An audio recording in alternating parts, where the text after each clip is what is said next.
सानह गोल plaza पर कराची की फजा आज भी सोगवार। इमारत से मिलने वाली 26 लाशों में से 20 की शनाख्त हो गई। मलबा हटाने और लाशें निकालने का सिलसिला जारी। 2 अतराफ से हैवी मशीनरी के जरिए मलबा उठाने का काम किया जा रहा है। रेस्क्यू एहलकार मुतासरा इमारत के बेशतर हिस्सों में दाखिल हो चुके।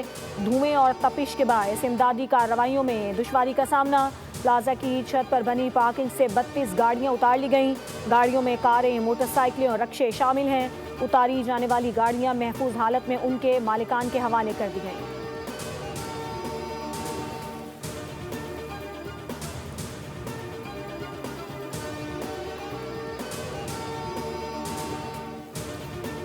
जाम बहक होने वालों में से 6 सोख्ता लाशों के नमूने DNA के लिए जामिया कराची को मौसूल हो गए। जिस्मों के हिस्सों का तज्जिया जामिया कराची के Sindh forensic and DNA laboratory में किया जाएगा। मैचिंग के लिए मुतासरा खानदानों के 10 अफराद के सैंपल भी हासिल कर लिए गए हैं, जिसमें इन अफराद के खून, बालों के नमूने शामिल। Police surgeon doctor Sumaiya Tariq का कहना है कि जिनके प्यारे लापता हैं वो DNA के लिए अपने नमूने देने सिविल अस्पताल आए। DNA के अमल में वक्त लगता है। हमारी मुतासरीन से सब्र तहम्मुल की अपील है।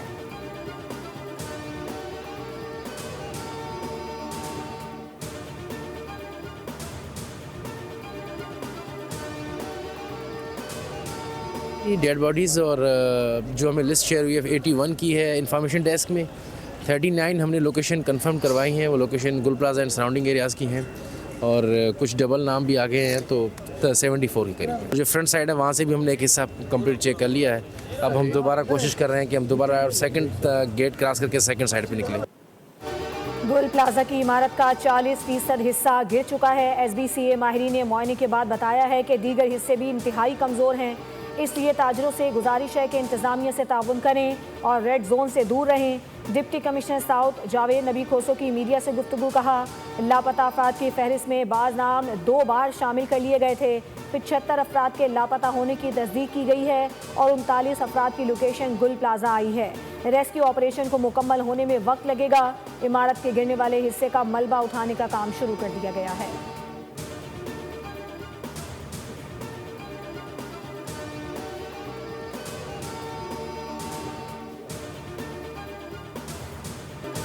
इमारत के कुल 26 दाखिली खारजी दरवाजे थे। रात 10 बजे तमाम गेट बंद करके सिर्फ 2 दरवाजे खुले रखे जाते थे। मुतासरा दुकानदारों के हौलनाक इंकशाफात। बताया सामने के वक्त इमारत में मौजूद लोगों को मामूल के मुताबिक 26 में से 24 दरवाजे बंद मिले। कोई इमरजेंसी एग्जिट नहीं था। आग इंतहाई तेज़ी से फैल रही थी। पूरी मार्केट में धुआं ही धुआं भर चुका था। दुकानदारों के मुताबिक आग के वक्त बिजली बंद थी। किसी को कुछ समझ नहीं आ रहा था, ना नजर आ रहा था। भगदड़ मची हुई थी। धुएं की वजह से मैसूर अफराद को सांस लेने में दुश्वारी का सामना था। आग लगने की कुछ देर बाद लोग बेहोश होकर जमीन पर गिर पड़े।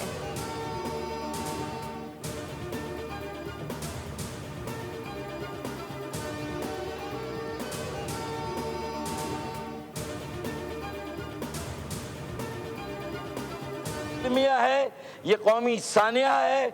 सबसे पहले इसे कौमी सानिया और कौमी अलमिया डिक्लेयर किया जाए। 75 सालों से 77-78 सालों से कराची पाकिस्तान के कौमी खजाने में 60 से 65% का रेवेन्यू हासिल और टैक्सेस दे रहा है। गुल प्लाजा की गर्मी कौमी असम्बली पहुंच गई। MQM पाकिस्तान का ऐवान में एहतजाज, एजेंडे की कॉपियां फाड़ दी, शोर शराबा। MQM रहनुमा फारूक सत्तार ने कहा कि कराची के अलावा कोई भी शहर कौमी शहर नहीं। कराची हर तरह के लोगों का मरकज़ और आमाजगाह है। वाक़े को कौमी सानिया डिक्लेयर करना चाहिए। 75 साल से कराची 65% रेवेन्यू दे रहा है। हुकूमत से सवाल है कि कराची आपकी तरजीहात में कहाँ पर है।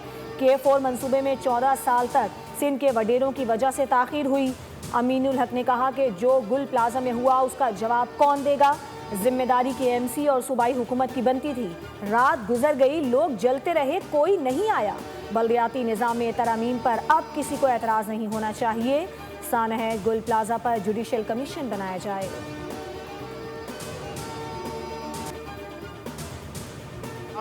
और MQM 35 साल इन 2 जमातों ने कराची को इस हाल पे पहुंचाया। मुझे ये बताया जाए कि कराची में आग लगने का सबसे बड़ा सानिया कौन सा था? जिक्र ही कोई नहीं। आखिर क्या वजह है कि केमिकल के बाद भी, पानी के बाद भी ये आग जैसे ही कूलिंग प्रोसेस होता है फिर भड़कती है। एक एक vehicle from each central fire station से और सदर फायर स्टेशन से जो है वो इमीडिएटली जो है डिस्पैच किया गया। एमक्यूएम अपने दौर के सानेहात पर बात क्यों नहीं करती? ये गलती एमक्यूएम की है। बिल्डिंग इनके दौर में बनी, ये चाइना कटिंग कहाँ से आई? कराची के पार कहाँ चले गए? किसने नाजायज़ कटिंग की? एमक्यूएम आज भी बानी के नज़रिए पर अमल पैरा है। रहनुमा पीपल्स पार्टी कादिर पटेल का एमक्यूएम को जवाब, कहा कि कराची के कातिल ज़बरदस्ती मंजिलें बनवाते थे। जमात इस्लामी और एमक्यूएम ने कराची को यहाँ तक पहुँचाया। कराची पर 10 साल जमात इस्लामी हुक्मरानी करती रही। कादिर पटेल ने कहा कि एमक्यूएम अब अपनी बका की जंग लड़े, अब आप कराची के दावेदार नहीं रहे। कराची हमारे पास है, लेकिन हमारे पास भी जादू की छड़ी नहीं। शैला रसा ने कहा, ये अजीब है कि वाक़े को बुनियाद बनाकर आप सूबों तक 18वीं तरमीम और बुनियादी तालीम तक चले जाएं। न्यूजीलैंड में आग लगी तो 40 अफराद हलाक हो गए थे। लाहौर में हफीज़ सेंटर में 3 मरतबा आग लगी, लेकिन सियासत नहीं की गई। ज़रूरी नहीं जब हादसा हो तो वज़ीर आला या फिर सूबाई वज़ीर फौरी पहुँचे। सिंध ने दिल खोल कर महाजरीन को वेलकम किया।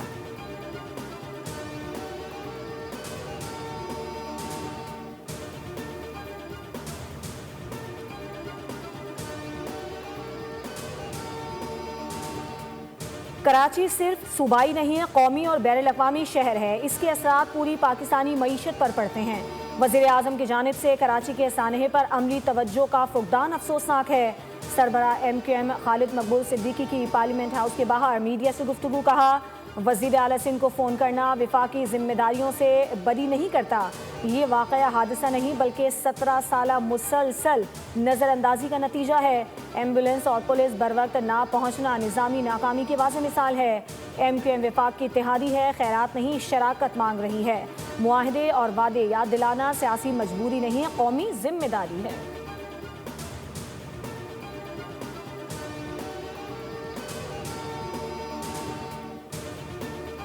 तरमीम जो है वो एक ढकोसला साबित हुआ है। सारे इख्तियारात जो है मुर्तकिज़ हो गए हैं जाके सूबाई दारुल हुकूमतों में। अपने मफादात के लिए अपने इख्तियारात का इस्तेमाल कर रहे हैं आप। एक इफेक्टिव सिस्टम इवॉल्व होना चाहिए कि इन दारुल हुकूमतों से पावर जो है वो डिस्ट्रिक्ट लेवल पे, तहसील लेवल पे, महल्ले की लेवल पे और वार्ड्स की लेवल के ऊपर पावर ट्रांसफ़र हो।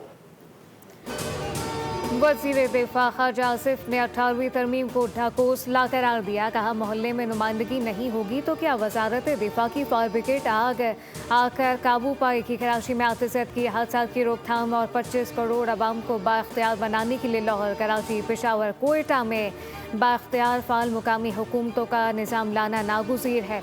अमरीत के अदवार में भी मुकामी हुकूमतें चलती रहीं। कराची में आतिशत की वाक़े पर जितना अफसोस किया जाए कम है।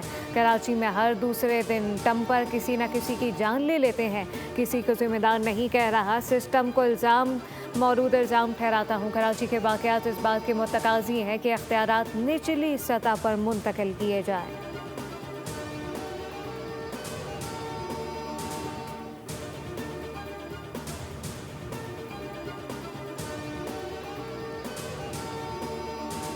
मार्शल सईद आसिम मुनीर की लीडरशिप में अफवाज पाकिस्तान ने दुश्मन को वो सबक सिखाया कि वो क़यामत तक उसको याद रखेगा। अल्हम्दुलिल्लाह पाकिस्तान ने अपनी दफा में फौरन जवाबी कार्रवाई की और दुश्मन के 7 जहाज गिराए। हमारी जो माशी तरक्की है उसकी तरफ हम मिलकर तेजी से आगे बढ़ रहे हैं। पाकिस्तान की तरक्की तभी होगी कि चारों सूबे उस तरक्की की दौड़ में बराबर के शरीक हों। पाक फजाइये ने भारत के 7 जहाज मार गिराए। फील्ड मार्शल की क़यादत में भारत के खिलाफ जंग में कामयाबी हासिल हुई, जिससे पाकिस्तान का वक़ार दुनिया भर में बुलंद हुआ। वज़ीर आज़म शहबाज शरीफ का तकरीब से खिताब, कहा अफगानिस्तान पुरअमन तौर पर रहना चाहता है या नहीं, इस बात का फैसला करना होगा। अफगान उबूरी हुकूमत अपने अवाम पर रहम करे। नौजवानों को शिद्दत पसंदी से बचाकर मस्बत समत देना वक्त की अहम ज़रूरत है। वज़ीर आज़म ने कहा कि पाकिस्तान मुआशी तौर पर मजबूत से मजबूत तर हो रहा है। खैबर पख्तूनख्वा के अवाम और सिक्योरिटी फोर्सेस ने मुल्क के अमन और सलामती के लिए तारीखी किरदार अदा किया। खैबर पख्तूनख्वा में पायदार अमन का क़याम नागुज़ीर हो चुका है।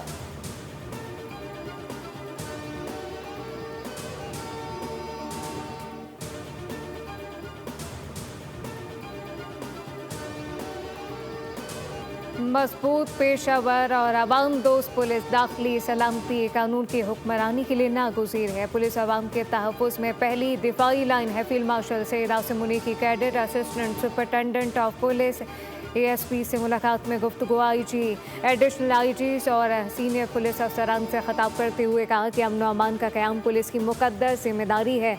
मुसल्लह अफ़वाज हमेशा बहादुर और बावक़ार पुलिस के शाना बशाना खड़ी रहेंगी। ISPR के मुताबिक फील्ड मार्शल सैयद आसिम मुनीर ने नेशनल पुलिस अकेडमी इस्लामाबाद का दौरा किया। नेशनल पुलिस अकेडमी के कमांडर नैन कपूर तबाक इस्तकबाल किया। फील्ड मार्शल को पुलिस के चाकू चौबंद दस्ते ने गार्ड ऑफ ऑनर पेश किया। पुलिस शहदा की यादगार पर फूल रखे, फातिहा खानी की, शहदा को खराज अकीदत पेश किया गया।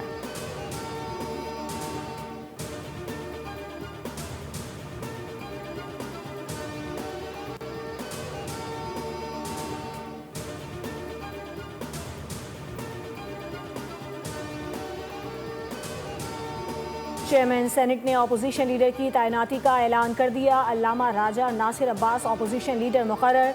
अपोजिशन लीडर की तैनाती रूल्स और कवानीन का जायजा लेकर की गई। राजा नासिर अब्बास को 32 में से 22 अरकान अपोजिशन सेनेट की हिमायत हासिल है।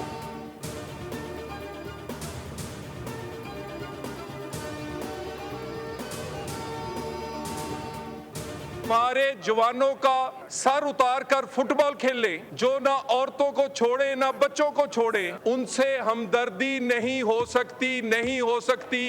एक्शन होगा और होगा। और इनकी मुशावरत से हो रहा है। KP या फाटा क्यों जल रहा है? ये PTI की पॉलिसीज और हुकूमत की नालायकी की वजह से जल रहा है। KP और फाटा क्यों जल रहा है? ये PTI हुकूमत की नाअहली है। दहशतगर्दों से कोई हमदर्दी नहीं हो सकती। PTI की नालायकी से पूरा मुल्क दहशतगर्दी का शिकार हुआ। तलाल चौधरी का कौमी असम्बली में इजलास में इज़हार ख्याल कहा। PTI के दौरे हुकूमत में नेशनल एक्शन प्लान 2 बना था। नेशनल एक्शन प्लान पर तमाम सियासी जमातें मुत्तफिक हुई। KP में जो हो रहा है इस पर सूबाई हुकूमत ऑन बोर्ड है। खैबर पख्तूनख्वा में अभी तक CTD क्यों नहीं बना? PTI को सेफ सिटी बनाने से कौन रोकता है? PTI की कारकर्दगी कोई नहीं, ये सियासी कार्ड खेलते हैं।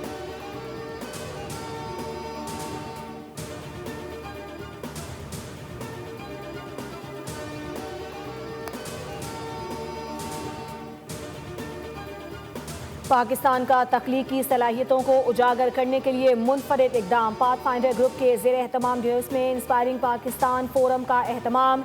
एग्जीक्यूटिव चेयरमैन एशिया पाक इन्वेस्टमेंट्स समीर चिश्ती फोरम से अहम खिताब करेंगे। पाकिस्तान की इक्तसादी सलाहियत, नौजवान अफरादी क़ुव्वत और आलमी बरादरी के साथ ताउन के नए मौक़ों पर रोशनी डाली जाएगी। फोरम से पाथफाइंडर ग्रुप के Bani Ikram Sehgal, chairman Jarrar Sehgal, CEO AKD securities Farid Alam और माइकल कोगलमैन भी खिताब करेंगे। फोरम का मकसद पाकिस्तान में रोज़गार के नए मौक़े पैदा करना और आलमी सरमायाकारों और बैनुल-अक़वामी कम्यूनिटी को मुतवज्जे करना है। पाकिस्तान एक उभरती हुई मईशत है जहाँ सरमायाकारी, कारोबार और पायदार तरक्की के वसीम इम्कानात मौजूद हैं।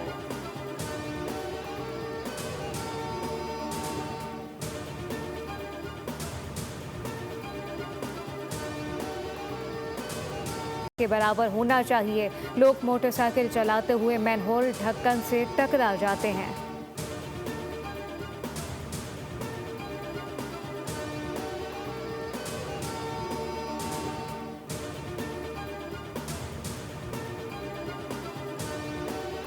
तालीम के बगैर कोई मुआशरा तरक्की नहीं कर सकता। सिंध हुकूमत तालीम के शोबे में कई इक़दाम कर रही है। इल्म के जेवर से महरूम बच्चों को स्कूल में लाना तरजीह है। वज़ीर आला सिंध मुराद अली शाह का तकरीब से खिताब। कहा, तालीम के फ़रोग़ में निजी शोबे का अहम किरदार है। पब्लिक प्राइवेट पार्टनरशिप से मयारी तालीम यकीनी बनाई जा सकती है।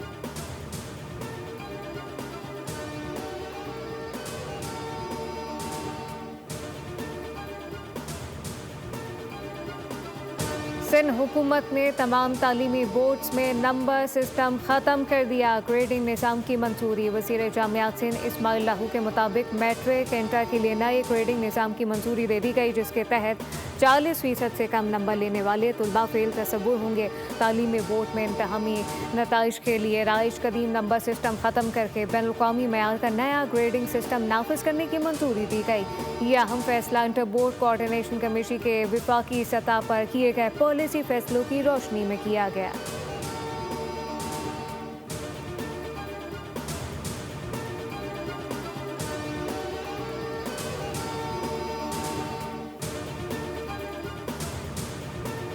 शोबाए ट्रांसपोर्ट को बेहतरी की जानिब लेकर जा रही है। सिंध हुकूमत इलेक्ट्रिक गाड़ियों को तरजीह दे रही है। सीनियर वजीर शर्जील इनाम मेमन का सिंध असम्बली में इजहार ख्याल। कहा, सिंध के बाद पंजाब ने भी ई बसेस का मंसूबा शुरू किया है। हम ईवी स्कूटी और टैक्सी भी शुरू कर रहे हैं। सिंध हुकूमत ने अस्पतालों को सोलर पर मुंतकिल किया है। स्कूलों को भी सोलर सिस्टम पर मुंतकिल करेंगे।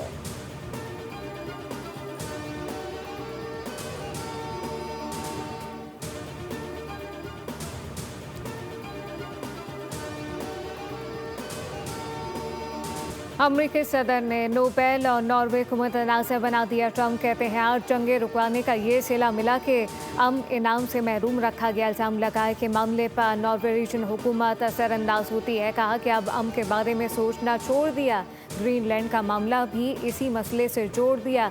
ट्रंप ने कहा कि अमरीकी सलामती के लिए ग्रीनलैंड पर कंट्रोल नागुज़ीर है।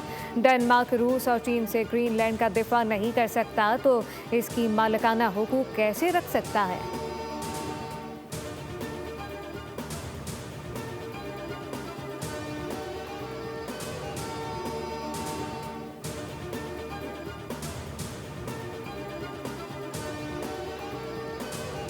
यूरोपीय ममालिक ने अमरीकी सदर डोनाल्ड ट्रंप की टैरिफ आयद करने की धमकियों को मुस्तरद कर दिया। बरतानवी वज़ीर आज़म ने इत्तेहादियों के खिलाफ टैरिफ के इस्तेमाल को गलत करार दे दिया। कहा, ग्रीनलैंड का मुस्तकबिल सिर्फ ग्रीनलैंड के बाशिंदों और डेनमार्क के लिए है।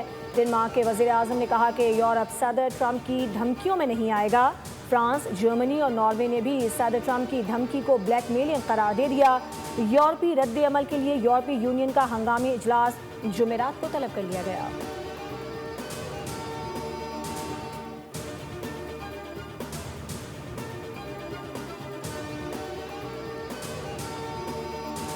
शायकीन क्रिकेट के लिए खुशखबरी, एक ही रोज में 2 पाक भारत टाकरे देख सकेंगे। मेंस T20 वर्ल्ड कप के साथ women Asia cup rising star में भी रिवायती हरीफ आमने सामने होंगे। Women rising stars T20 tournament 13 से 22 फरवरी तक थाईलैंड के शहर बैंकॉक में खेला जाएगा। पाकिस्तान टीम भारत, UAE और नेपाल के साथ ग्रुप ए में शामिल। पाक भारत मैच को ग्रुप मरहले का सबसे बड़ा टाकरा करार दिया जा रहा है। पाकिस्तानी टीम 13 फरवरी को नेपाल के खिलाफ मुहिम का आगाज करेगी। 17 फरवरी को UAE के खिलाफ आखिरी ग्रुप मैच खेलेगी।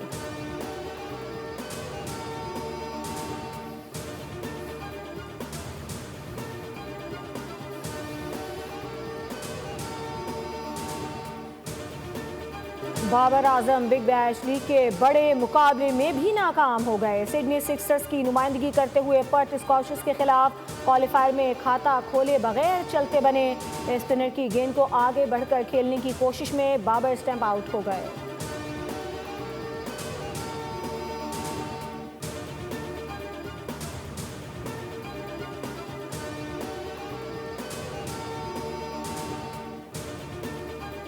सॉफ्ट फुटसॉल चैंपियनशिप में पाकिस्तान और नेपाल के दरमियान कांटे का मुकाबला 4-4 गोल से बराबर रहा। बैंकॉक में जारी इवेंट में 3-1 के खसारे के बावजूद पाकिस्तानी टीम ने जबरदस्त कमबैक किया। आखिरी 8 मिनट में 3 गोल करके नेपाल को फतह से महरूम कर दिया।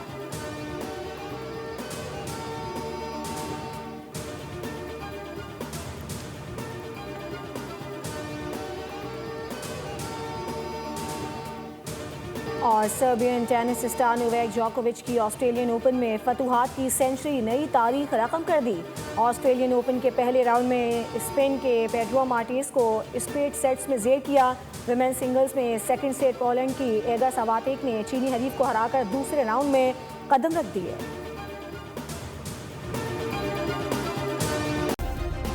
सब्सक्राइब करें और बेल दबाएं ताकि कोई खबर रह न जाए।